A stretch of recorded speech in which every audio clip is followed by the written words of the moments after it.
Well, ladies and gentlemen, we've got updates regarding the India-Pakistan situation with the United States brokering a major ceasefire agreement that may or may not have already been violated by Pakistan.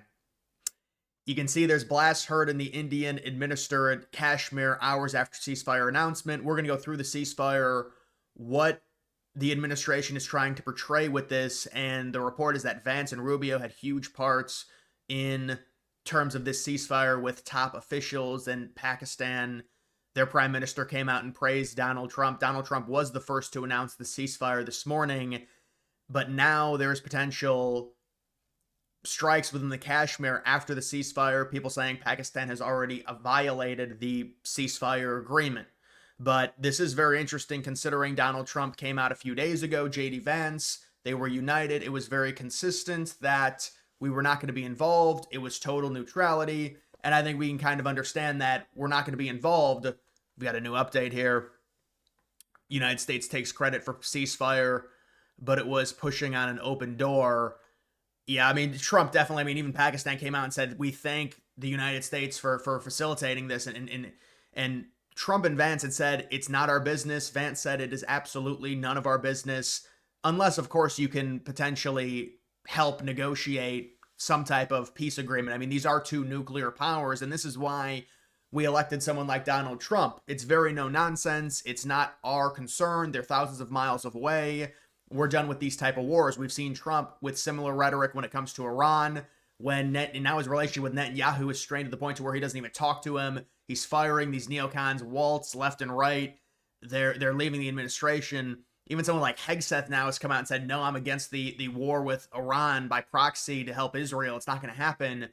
And so this is just more of the administration trying to foster peace. This is it's a regional conflict, right? Everyone was saying, well, what's going to happen? This is what always happens on social media. Whenever there's infighting or fighting between two countries, people think it's always going to expand to World War III level. And I said, well, listen, there's been several major wars here. The British had control of both Pakistan and India, and you've got the Kashmir in the middle, and the British leave, and there's always this infighting because part of the Kashmir is administered by India, the other part is administered by Pakistan. There was a terrorist attack that India said killed 26 Indians who were on vacation in the Kashmir region, and so they responded, and it's been back and forth ever since. United States State Department says Rubio and Vance clearly made a difference in the ceasefire agreement.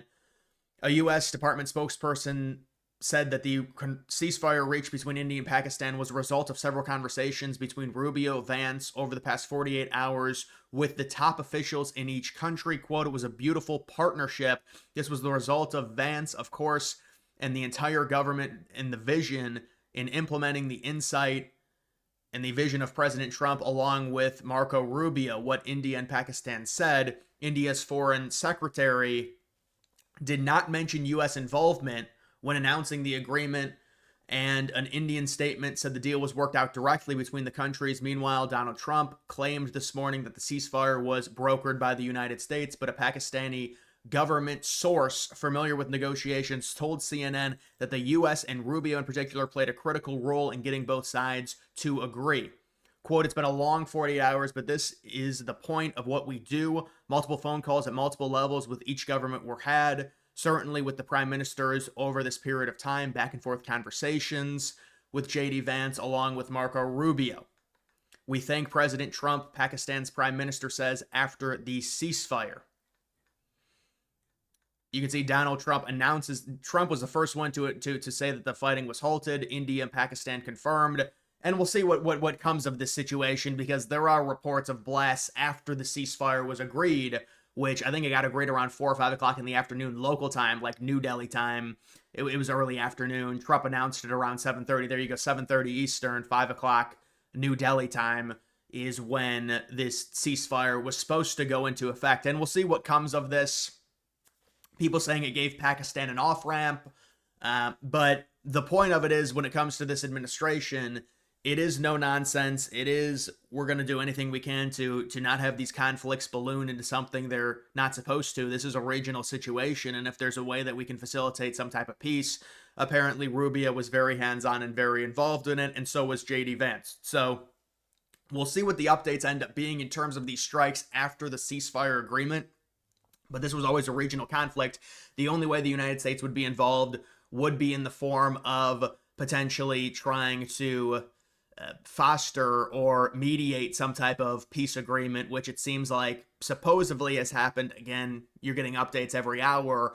But the point is, this is exactly why we elected Trump. It's no nonsense. We're neutral. They're thousands of miles away. There's a historical precedent for this. There's been fighting in the region for decades. This is not new. We will not be involved outside of maybe helping push over a peace deal, which it seems like happened involving JD Vance, involving Marco Rubio. The administration's been very anti-war recently. They don't want to have a war with Iran. They've shut off contact with Netanyahu because Netanyahu was secretly talking to Waltz. They got rid of Waltz, or they downgraded him to an ambassador.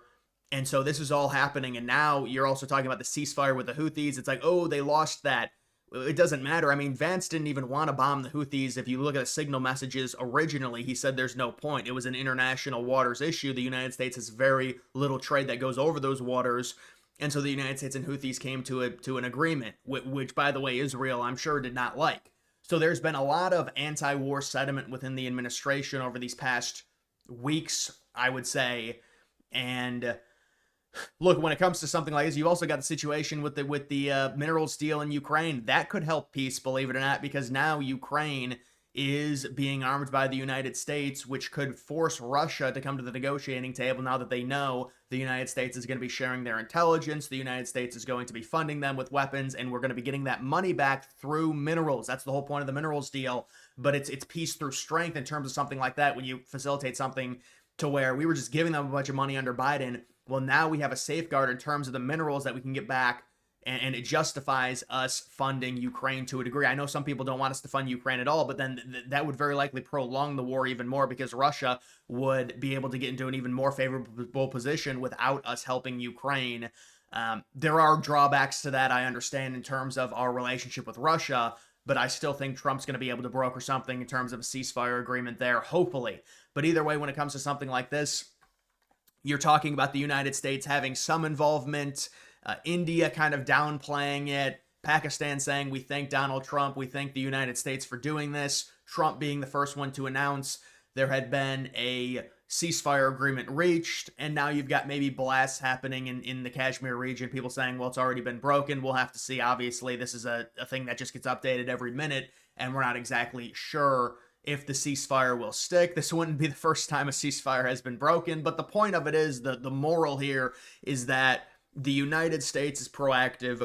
We're saying we're neutral in this situation. If we can help there be, peace throughout the region, we will do that. This is not a conflict that, you could maybe argue, well, the United States needs to be involved in some of these foreign affairs. Certainly that's true, but with something like this is a regional infighting conflict between two bordering countries that have been at each other's throats for decades now.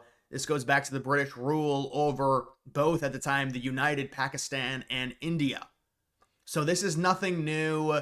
It makes sense for the United States to be neutral, and if we're going to negotiate, we're going to negotiate for peace. And so that's just the current situation. And you got to like what's going on in terms of what this administration is doing right now when it comes to the anti-war stuff, when it comes to the Middle Eastern policy. And here's an interesting update. After alarming intelligence, U.S. VP, it'd be JD Vance, called Modi to encourage ceasefire talks. According to sources, a core group of top U.S. officials, including JD Vance, along with Marco Rubio and Susie Wiles, had been monitoring the escalating conflict between India and Pakistan when on Friday morning, the U.S. received alarming intelligence. According to the Trump administration, while they declined to describe the nature of the information, citing sensitivity, they said it was critical in persuading three officials that the U.S. should escalate its involvement. So the U.S. may be saying this could develop into something even bigger, and we need to be involved and more hands-on in terms of potentially having these countries negotiate some type of peace agreement. Behind the scenes, Vance briefed Trump on the plan, then spoke with Modi at noon Eastern time on Friday, making it clear that the White House believed there was a high probability for dramatic escalation as the conflict went into the weekend. And this does line up with what was being reported just in terms of mainstream. if you follow the mainstream story, you probably heard yesterday there were increased involvement in terms of Pakistan and India with striking each other. And so we see behind the scenes, they were saying, well, yeah, this is getting serious. The next thing we hear is there's just this random ceasefire. Well, it seemed like the Trump administration was monitoring this and saying this is based off of the intelligence we're getting. This is developing into a serious, potential catastrophic situation. And this might go off the rails and we need to step in. And so that was yesterday at around noon Eastern.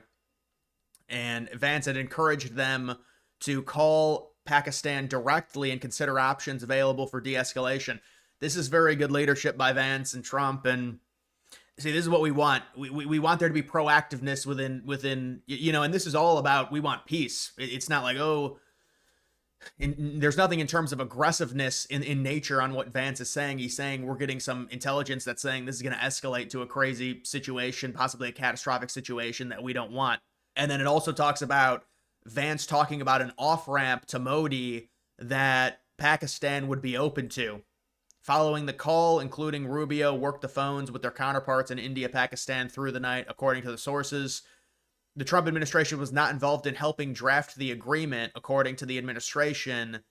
But so there was some serious help from the Trump administration on this. It wasn't the final touches. It wasn't the actual agreement, but in terms of getting them talking, because supposedly from high level intelligence, the U.S. was getting this was escalating rapidly, and they toned things down. They got them to the negotiating table, and there was an agreement that was reached. So that's interesting news, but very, very good stuff in terms of peace, in terms of the administration and what they're portraying when it comes to de-escalation tactics. You get information that, it's a regional conflict, but they both have nuclear bombs. You got to be very, very careful with things like that. So you get intelligence saying one thing, you make some phone calls, you get them to the negotiating table, they work out a deal. Very, very good leadership. But either way, guys, that's just the update. Make sure you like this video down below. That's going to do it.